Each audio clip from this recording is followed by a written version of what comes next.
الحمد لله نحمده ونستعينه ونستغفره ونؤمن به ونتوكل عليه ونعوذ بالله من شرور أنفسنا ومن سيئات أعمالنا من يهده الله فلا مضل له ومن يضلل فلا هادي له ونشهد أن لا إله إلا الله وحده لا شريك له ونشهد أن سيدنا ومولانا محمدا عبده ورسوله أما بعد فأعوذ بالله من الشيطان الرجيم بسم الله الرحمن الرحيم وما أرسلناك إلا رحمة للعالمين وقال النبي صلى الله عليه وسلم لا يؤمن أحدكم حتى أكون أحب إليه من والده وولده والناس أجمعين صدق الله العظيم. معزز دوستوں اور بزرگوں، حضور پاک صلی اللہ علیہ وسلم کی زندگی ہمارے لیے نمونہ ہے اور آئیڈل کی حیثیت رکھتی ہے. حضور پاک علیہ السلام کی تعلیمات ہمارے لیے نمونہ ہیں. نمونہ کے مطلب کو ہم اور آپ اچھے طریقے سے جانتے، سمجھتے اور مانتے ہیں. نمونے کا مطلب یہ ہے آپ کسی شخص کو مثال کے طور پر درجے کے پاس جائیں اور جانے کے بعد اس سے کہیں کہ مجھے اس نمونے کا اور اس طرز کے مطابق کپڑا سی کر کے دے دو. اگر وہ اس طریقے سے کپڑے کو سی کر کے دے دے گا تو اجرت کا مستحق ہوگا، اجرت کا کیا ہے وہ حقدار ہوگا. لیکن اگر وہ اس طریقے سے اس نمونہ جو آپ نے اس کو بتلایا تھا اس کے مطابق نہیں سیا ہے تو وہ اجرت کا مستحق نہیں ہوگا، اجرت کا حقدار نہیں ہوگا. تو نبی پاک صلی اللہ علیہ وسلم کی زندگی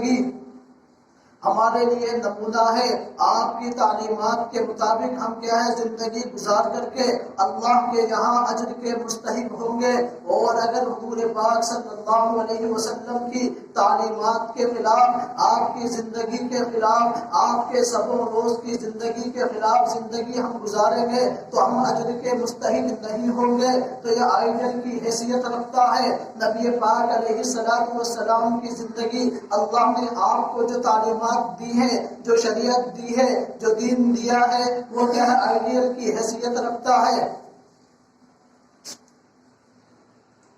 اسی طریقے سے اللہ تبارک و تعالی نے سورۃ الضحیٰ پوری آپ علیہ السلام کی کیا ہے تعلیم، آپ کی طرز احوال کے مطابق نازل فرمائی ہے. اللہ قرآن مجید کے اندر ارشاد فرماتا ہے سورۃ الضحیٰ کے اندر، اور جو یہ سورت ہے یہ اس کا نازل ہونے کے اعتبار سے 11واں نمبر ہے اور اس پوری سورت کے اندر آیات بھی 11 ہے. تو اس کا یہ علمی لطیفہ ہے کہ نازل ہونے کا نمبر بھی اس کا 11 ہے اور اس کی مکمل جو آیات ہے وہ بھی 11 ہے. اور یہ سورت وہ ہے جو اس زمانے کے اندر نازل ہوئی جسے فترۃ الوحی کا زمانہ کہا جاتا ہے، یعنی اقرأ بسم ربک الذی خلق. یہ جو آیت ہے اللہ تبارک و تعالیٰ نے جبرائیل امین کے ذریعے سے نبی پاک علیہ السلام کے اوپر نازل فرمائی تھی. اس کے بعد چند عرصے کے لیے وحی کا سلسلہ منقطع ہو گیا تھا، وحی کا سلسلہ بند ہو گیا تھا. تو یہ جو درمیان کا زمانہ ہے یعنی وحی کے نازل ہونے سے لے کر کے دوبارہ وحی کے آنے تک کا جو زمانہ ہے اسے فترت کا زمانہ کہا جاتا ہے. یعنی اس زمانے کے اندر کوئی وحی نہیں آئی ہے. تو یہ جو سورت ہے یہ سورت فترۃ الوحی کے زمانے کے اندر نازل ہوئی ہے. یعنی آپ علیہ السلام کے اوپر اللہ نے جو وحی نازل فرمائی تھی اس کے بعد وحی رک گئی تھی. دشمنان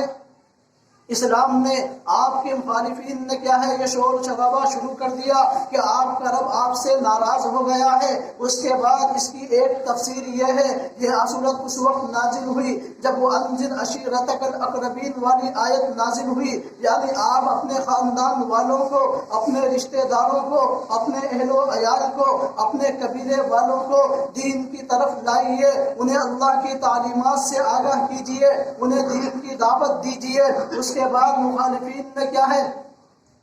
اللہ کے نبی علیہ السلام سے دشمنی کا اظہار شروع کر دیا، اس کے بعد وحی کا سلسلہ منقطع ہو گیا، وحی کا سلسلہ رک گیا، تو لہذا چند لوگوں نے کیا ہے جو اسلام کے دشمن تھے، اسلامی مخالفین تھے، انہوں نے یہ پروپیگنڈا شروع کر دیا کہ آپ کا رب نے آپ کو چھوڑ دیا ہے اور آپ کا رب آپ سے ناراض ہو گیا ہے، اب ہمارے لیے کوئی احکام آپ بیان نہیں فرماتے ہیں۔ اللہ تبارک و تعالیٰ نے اس صورت کو نازل فرما کر کے ان مخالفین کے جواب کو دے دیا ہے۔ ان میں سے اس کی تفسیر کے متعلق آتا ہے، ایک عورت تھی جو مشرکین تھی، مشرکہ تھی، وہ آپ علیہ السلام سے کہنے لگی آپ کے رب کو کیا ہو گیا؟ مثال کے طور پر اس نے یہ الفاظ نہیں کیے تھے، بلکہ اس نے جو الفاظ استعمال کیے تھے بہت غلیظ الفاظ استعمال کیے تھے، یعنی آپ کے شیطان نے آپ کو چھوڑ دیا ہے، اب کوئی حکم نازل نہیں فرماتا، آپ ہمیں بیان نہیں فرماتے ہیں۔ اللہ کے نبی علیہ السلام کیا ہے دین کے توحید کی تعلیم کو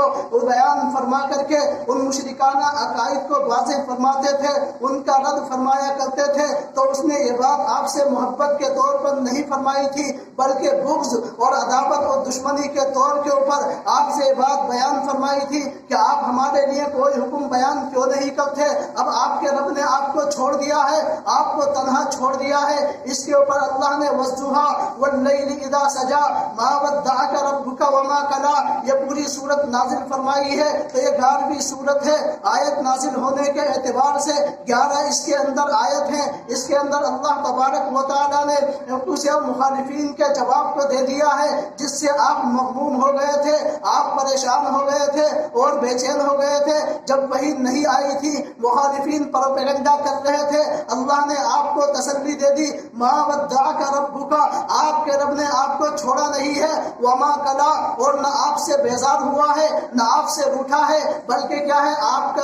کیا ہے ہمیشہ آپ کے اوپر عنایتیں فرماتا رہے گا۔ وَلَلْآخِرَةُ خَيْرٌ لَكَ مِنَ الْأُولَىٰ، جو اگلے لمحات ہیں وہ کیا ہے پہلے لمحات سے بہتر ہوتے چلے جائیں گے۔ تو اللہ نے وَالضُّحَىٰ کا لفظ ارشاد فرمایا ہے، اللہ نے قسم کھا کر کے ارشاد فرمایا، اس کی 2-3 تفسیریں ہیں۔ وَالضُّحَىٰ قسم ہے ضحیٰ کے وقت کی، ضحیٰ چاشت کے وقت کو کہتے ہیں جب سورج تھوڑا بلند ہو جاتا ہے، جسے نصف النہار کہتے ہیں، اس وقت کی اللہ نے قسم کھائی ہے، تو لہذا قسم کھا کر کے یہ بات واضح فرما دی ہے۔ وَالضُّحَىٰ قسم ہے چاشت کے وقت کی، مثال کے طور کے اوپر جب سورج نکل آ جاتا ہے، تھوڑی اوپر بلندی پر پہنچتا ہے، اور پہنچنے کے بعد کوئی شخص اس بات کو نہیں کہہ سکتا اب رات نہیں آئے گی، بلکہ ہر شخص کا یہ اعتقاد ہوتا ہے، یہ گمان ہوتا ہے جس طریقے سے سورج اپنے عروج کے اوپر ہے، بلندی کی طرف بڑھ رہا ہے، اس کے بعد رات کا آنا یقینی ہے، رات کا آنا طے ہے۔ تو اللہ نے فرمایا جس طریقے سے کیا ہے یہ سورج بلند ہوا ہے،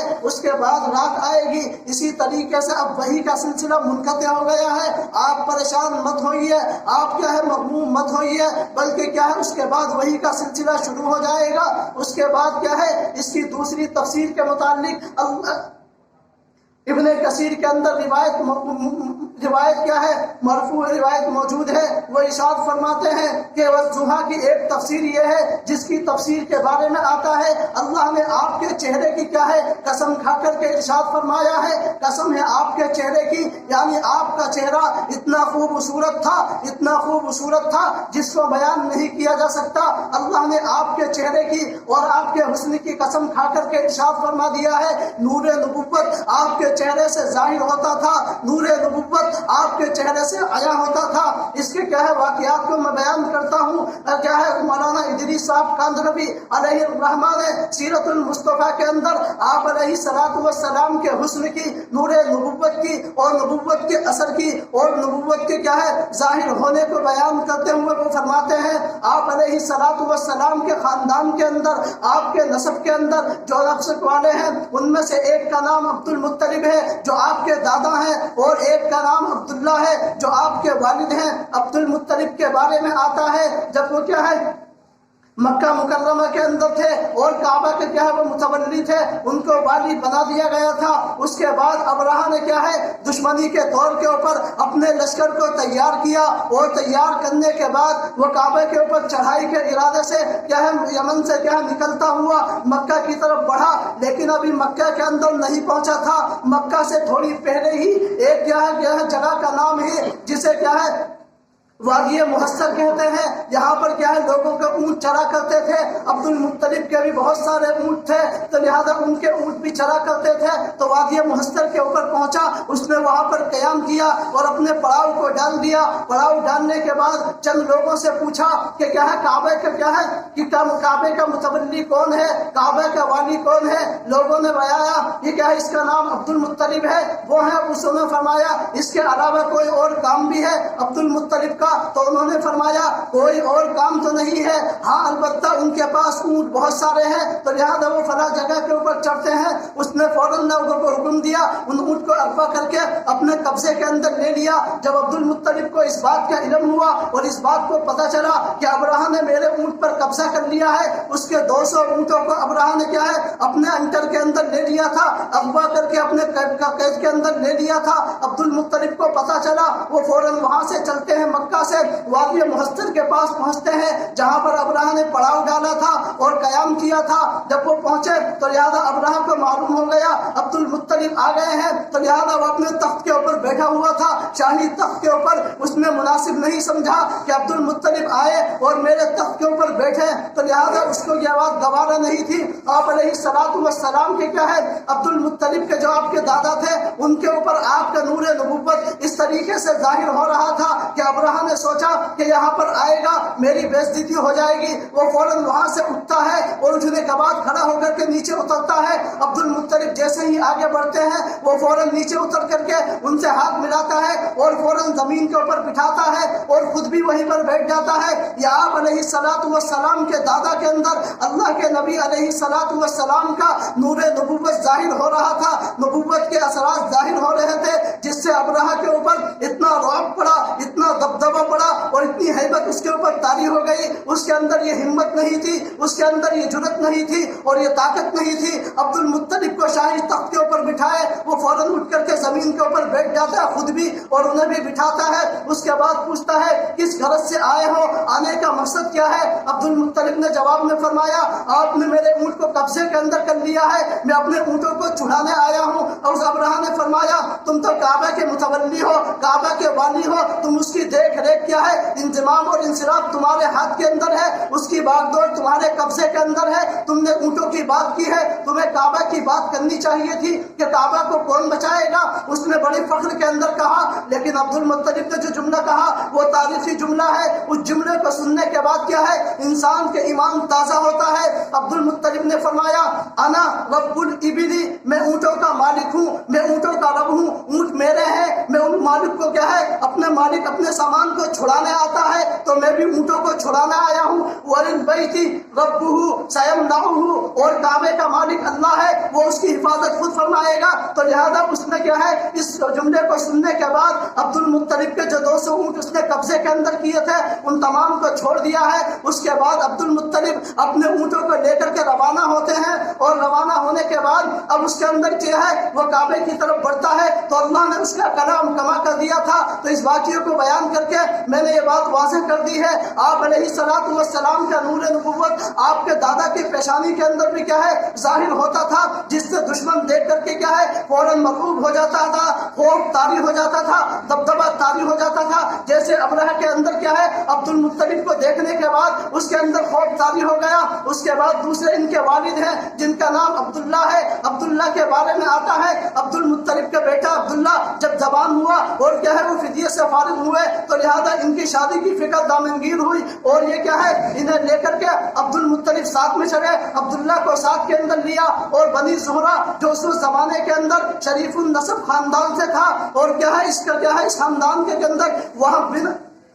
وہاں ایک نام تھا، ان کی بیٹی تھی جن کا نام آمینہ تھا۔ عبد المطلب لے کر کے کیا ہے وہاں پر پہنچے، لیکن راستے کے اندر ایک کیا ہے جگہ تھی جسے سرائے کہتے ہیں۔ جب آپ سفر کے اندر چلیں گے راستے کے اندر ایسی جگہیں آتی ہیں جہاں پر انسان رک جاتا ہے، کھانا پینے کا انتظام تھوڑا بہت ہوتا ہے، اس کو کھا لیتا ہے، چائے پانی پیتا ہے۔ تو اس زمانے کے اندر ایک قلعہ کیا ہے ایک مکان آیا، 2 منزلہ تھا، نیچے کے اندر اس نے سرائے کھانے پینے کے سامان کو مہیا کر دیا تھا اور اس کے اوپر کیا ہے وہ خود عورت رہا کرتی تھی۔ تو جب عبد المطلب عبداللہ کو لے کر کے اس مقام کے اوپر پہنچے، اس سرائے کے اوپر پہنچے وہ عورت نے آپ علیہ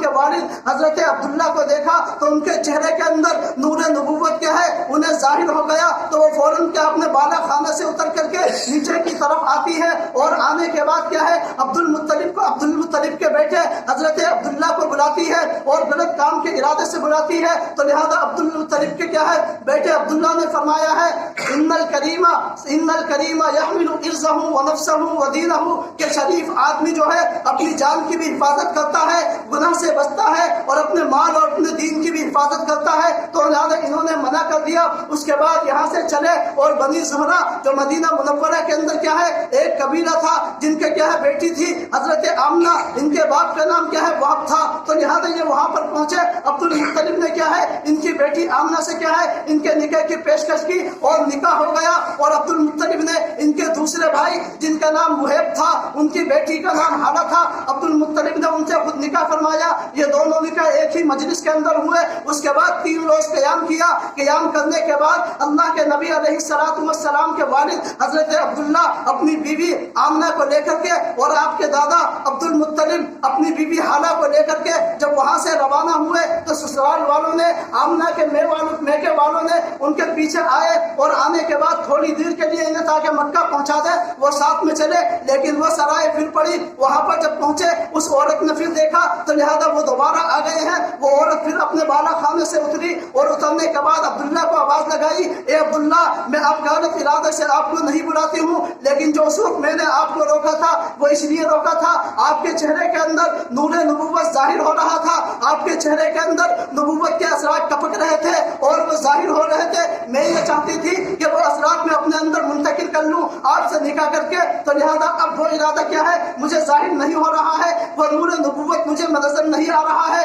تو لہذا یہ ساری کی ساری کیا ہے عبداللہ کے اندر بھی اللہ تبارک و تعالیٰ نے آپ علیہ السلام کے اثر کو کیا ہے ان کی پیشانی کے اوپر ظاہر فرما دیا تھا، جسے دشمن دیکھ کر کے کیا ہے مرعوب ہو جاتا تھا، خوف طاری ہو جاتا تھا، تو لہذا اس کی تفصیل تھی۔ تو ایک تصویر آپ علیہ السلام کے چہرے کی ہے، والضحیٰ اللہ نے قسم کھا کر کے اس بات کو واضح فرما دیا ہے، قسم ہے آپ کے چہرے کی، آپ کے چہرہ کس طریقے سے تھا۔ ام المؤمنین حضرت عائشہ صدیقہ رضی اللہ تعالیٰ عنہا ارشاد فرماتی ہے کہ میں بستر کیا ہے چارپائی کے اوپر لیٹی ہوئی تھی، آپ علیہ السلام دوسری چارپائی کے اوپر تھے، اور میں کیا ہے آسمان کی طرف ستاروں کو دیکھ رہی تھی اور یہ بات کا گمان کر رہی تھی کہ کتنے خوبصورت ہے، لہذا کائنات کے اندر کوئی ایسا شخص بھی ہوگا جس کی کیا ہے نیکیاں اس کائنات کی کیا ہے چمکنے والے ستاروں سے بھی بڑی ہوئی ہوں گی۔ میں اپنے خیال کے اندر یہ بات سوچ رہی تھی ایسا کون شخص ہوگا، تو لہذا کیا ہے میں نے اللہ کے نبی علیہ السلام نے مجھے دیکھا اور فرمانے لگے